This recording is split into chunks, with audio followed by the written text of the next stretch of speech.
दोस्तों नमस्कार।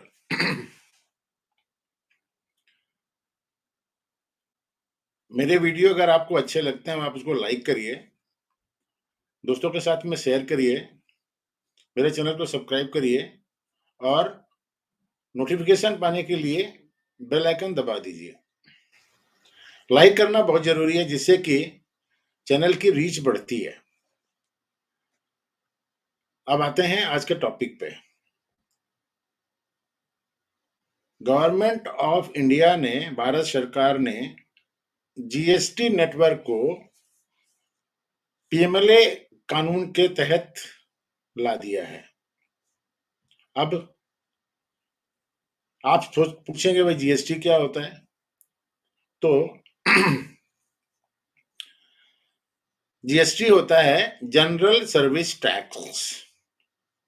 पहले भारत में केंद्रीय उत्पाद शुल्क, सेंट्रल एक्साइज लगता था। जो भी डोमेस्टिक प्रोडक्ट हुआ करते थे उसके ऊपर एक्साइज ड्यूटी लगती थी। उसको हम लोग सेंट्रल एक्साइज एक्ट के हिसाब से बोलते थे। जब जीएसटी पास हुआ, जनरल सर्विस टैक्स एक्ट पास हुआ, तो जो सेंट्रल एक्साइज ड्यूटी लगती थी उसको जीएसटी बोलना शुरू कर दिया। मतलब आज की डेट में अब सेंट्रल एक्साइज के ऑफिसर नहीं है, वो लोग जीएसटी के ऑफिसर कहलाते हैं। अब अगर आपने किसी प्रोडक्ट को बनाया और उसको फैक्ट्री से निकाला तो आपको उसके ऊपर जीएसटी देना पड़ेगा। अगर वो प्रोडक्ट एक जगह से दूसरी जगह गया और वहां जाकर के उसने कुछ और उसमें एडिशन किया, रिलीजन किया, ये किया वो किया, तो जीएसटी जो पहले वाले ने भरी हुई है वो जीएसटी दूसरे वाले के पास हो जाएगी। ऐसे ही अगर प्रोडक्शन चल रहा है तो उस तरीके से होता रहेगा। अल्टीमेटली अगर आप किसी एक प्रोडक्ट को जिसके ऊपर जीएसटी पेड है और उसको एक्सपोर्ट करते हैं, तो जो आपने पहले सेंट्रल एक्साइज में रिबेट हुआ करता था उसी तरीके से जीएसटी का आप रिफंड ले सकते हैं और रिफंड मिलता है। अब क्या हुआ है, सारा का सारा जो आजकल जो तामझाम है जीएसटी का वो ऑनलाइन हो गया है। यानी कि अगर मैन्युफैक्चरर कोई प्रोडक्ट बना रहा है तो जीएसटी वो ऑनलाइन भर देता है। उसके बाद में फिर वो टैक्स रिसीट जो है आगे चली जाती है, आगे चली जाती है, आगे चली जाती है। अल्टीमेटली जब आप उसको एक्सपोर्ट करते हैं तो वहां पर आपको जीएसटी का रिटर्न मिल जाता है। पिछले 4-5 सालों से जीएसटी, बोगस जीएसटी क्लेम करने का बहुत केसेस बुक किए थे। काफी लोग अंदर भी गए। ये जीएसटी में जो बोगस इनवाइसेस जनरेट करने का जो काम चल रहा था, बिना एक्सपोर्ट किए कुछ भी जनरेट कर दो, ये कर दो, वो कर दो, उससे काफी लोगों ने कमाया है। मैं ये नहीं बोलता कि हमारे जो डिपार्टमेंट के ऑफिसर्स हैं उनकी कनाइवेंस नहीं थी, उनकी कनाइवेंस डेफिनेटली थी। लेकिन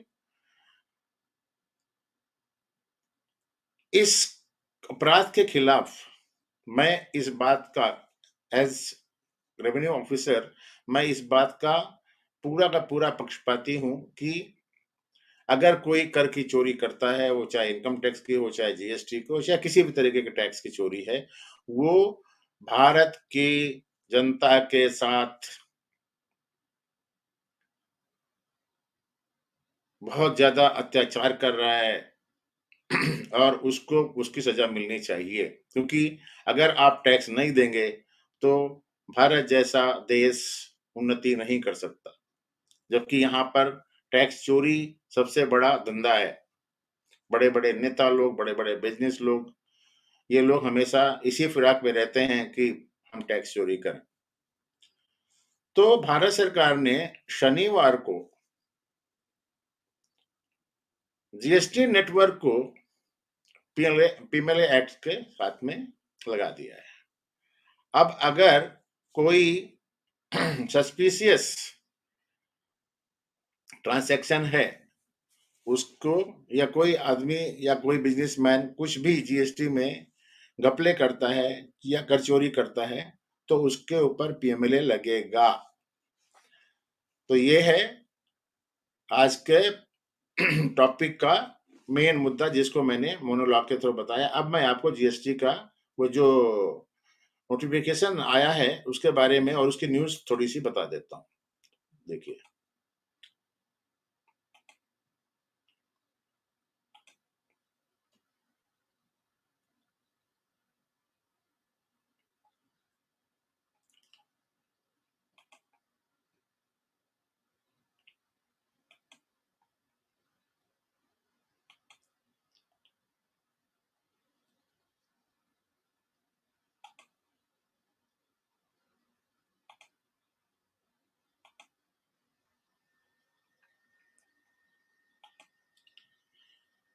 ये देखिए,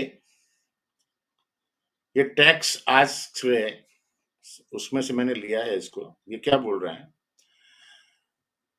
Government brings GST network under PMLA, enables sharing of data with investigating agencies. इसमें लिख रहा है ये aiming to plug tax evasion through fake billing. Center has brought the GST network under the purview of Prevention of Money Laundering Act. This will give more power to the Enforcement Directorate, the Anti-Money Laundering Agency, to act against tax evasion with GSTN. The government, through a Gazette notification, notified the exchange of information between ED and GSTN under the Prevention of Money Laundering Act 2002 to help in such kind of investigation. The notification is regarding sharing of information between ED and GSTN under Section 66(1) in bracket 3 of PMLA. The Central Board of Indirect Taxes and Customs (CBIC) has been bullish on preventing tax evasion. CBIC Chairman Vivek Jawhari had said last month that the government is serious towards curbing the practice of fake billing and fake invoicing and also identifying fake businesses. PMLA was enacted to tackle terror funding and drug trafficking. A notification will now facilitate sharing of information on material in possession between ED and GSTN to check any violation of GST provision. ये देखिए,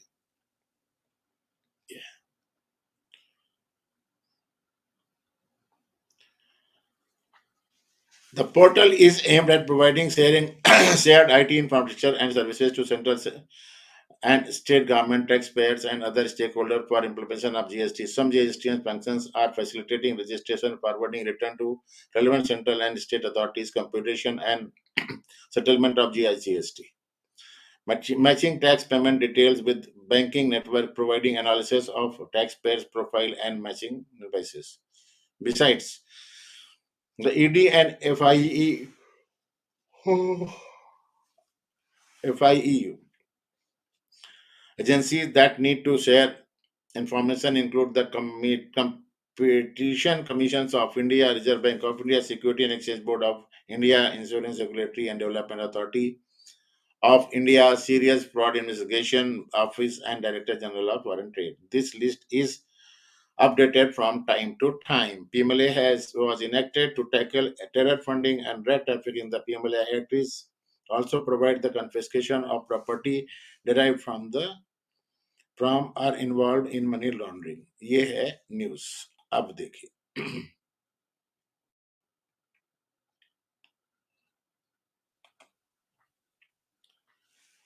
तो ये एक ऐसा important development हुआ है जिसका wider ramification है। इसका विरोध भी हो रहा है। कांग्रेस, असम और ये आम आदमी पार्टी है, ये सब लोग इसका विरोध कर रहे हैं। जो भी मतलब टैक्स इवेटर होगा वो इसका विरोध करेगा। तो ये एक छोटा सा लेकिन इंपॉर्टेंट समाचार था जिसको आपको देना था। मिलते हैं अगले वीडियो में किसी और मुद्दे के साथ। तब तक के लिए नमस्कार, धन्यवाद, जय हिंद, वंदे मातरम।